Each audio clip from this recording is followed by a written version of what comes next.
Hello दोस्तों, कैसे हैं आप लोग। चलिए आज आप लोगों के लिए हम बायोलॉजी का इवोल्यूशन चैप्टर 7 का हम कुछ सब्जेक्टिव क्वेश्चन आप लोगों के लिए लाए हैं। जो कि देखिए, ये सवाल Miller experiment for chemical evolution of life है। ये सवाल बोर्ड में नहीं पूछा हुआ है, इसका आने का चांस बढ़, इसीलिए मैं इसे शॉर्ट नोट के थ्रू आपको बहुत सरल भाषा में और यहाँ पर समझाया गया क्या है कि in laboratory created similar condition.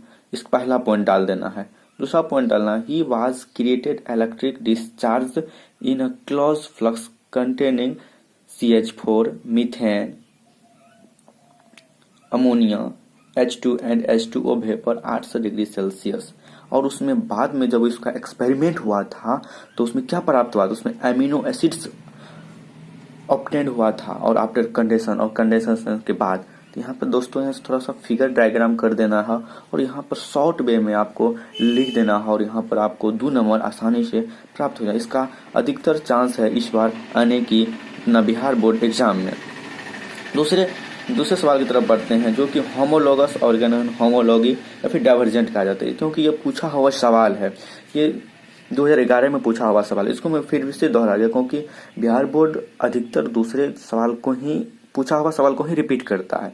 इसलिए चलिए आइए हम एक बार पढ़ के आपको लोग सुना देते हैं। ऑर्गेन विच पासेस सिमिलर समान origin and structure but function is different called homologous organ and this phenomena is called homology। ठीक, कितना सरल। दूसरा क्वेश्चन, चलिए ये क्वेश्चन 2019 में पूछा हुआ है।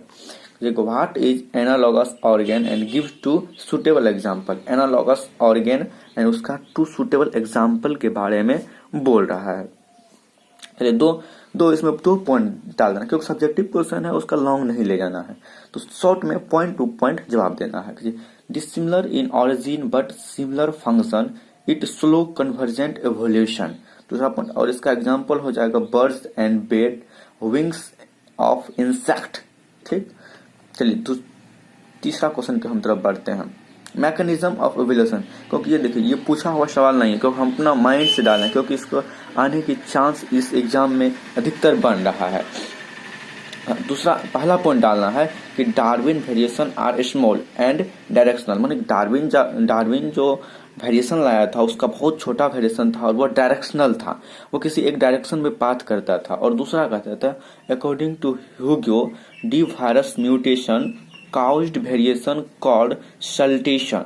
जैसे सल्टेशन माने तो सिंगल स्टेप लार्ज वेरिएशन होगा। चलिए सर दोस्तों, हम दूसरे क्वेश्चन की तरफ चलते हैं। पूछा distinguish theories of Lamarck and Darwin. Distinguish between theories on Lamarck and Darwin, क्योंकि ये पूछा हुआ सवाल है हमारे बोर्ड में। तो मैं इसलिए फिर से एक बार आप लोग थोड़ा सा माइंड में इसको रख लीजिए, क्योंकि पूछने के चांसेस का भी बनता है। पहला लेमार्क का और दूसरा डार्विन का। फ्रेंच नेचुरलिस्ट था, लेमार्क कहाँ था, फ्रेंच नेचुरलिस्ट था और डार्विन इंग्लिश नेचुरलिस्ट था। और फेमस बुक फिलोसफी जूलॉजिक्यू, और दूसरा बुक था इसका, डार्विन का फेमस बुक था ऑरिजिन ऑफ स्पीसीज। इसका famous theory inheritance of according to गियोड रहित कैरेक्टर, और इसका the famous theory natural selection था। चलिए अब नेक्स्ट क्वेश्चन की ओर बढ़ते हैं। कहते हैं कि एडियोप्सिएशन या फिर गिव सुटेबल एग्जांपल। मतलब कि एडियोप्सिएशन क्या है, ये भी पूछा हुआ सवाल है। क्या divergent species adapting to a different ecological area from common ancestor, सामान्य पूर्वज, इज कॉल्ड रेडिएशंस। क्या कह रहा है कि डाइवर्जेंट एवोल्यूशन माने कि भिन्न विकास जो एडोप्टेटिंग प्रकट होता है different ecological area from common ancestor, सामान्य पूर्वज से, इसको कॉल करा जाता है रेडिएशंस। जिससे इसका एग्जांपल हो जाएगा डार्विन, फिंचेस एंड ऑस्ट्रेलियन मॉर्फ्यूस फिल्स। चलिए आगे क्वेश्चन